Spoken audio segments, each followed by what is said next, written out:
On l'attendait ce mardi soir, cette réunion du comité de ressources en eau à la préfecture des Vosges, après plusieurs semaines d'un classement de niveau 4, celui de crise, le plus haut niveau de gestion de la sécheresse. Le préfet a annoncé le retour au niveau 3, dit d'alerte renforcée pour le bassin de la Moselle-Amont et Meurthe, qui concerne une partie du massif vosgien et des Vosges centrales, mais plusieurs communes sont toujours en tension.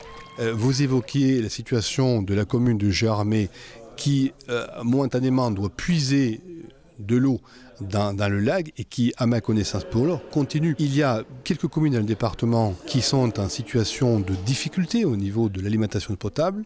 Elles sont peu nombreuses, mais il y en a quelques-unes, que ce soit Vintron, Le Tauly, Saint-Rémy. Alors que Météo France, sans certitude sur la pluviométrie, prévoit tout de même en France des températures plus chaudes que la normale pour le trimestre à venir, l'association Vosges Nature Environnement voit un mauvais signal dans ce déclassement du niveau d'alerte.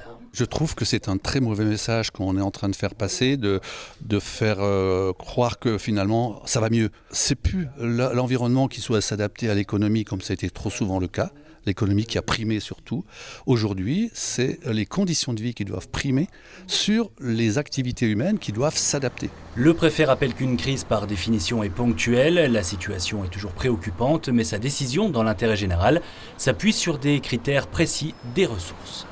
Moi, partant de là, je considère à la fois l'intérêt, évidemment, de notre environnement, qui est une richesse collective, mais je prends aussi en compte toutes les contraintes que rencontrent tous nos concitoyens. A noter que le bassin Saône-Amont reste en niveau crise, tout à l'ouest des Vosges, celui de Meuse-Amont en alerte renforcée. Le passage de niveau 4 à 3 ne modifie quasiment pas les restrictions.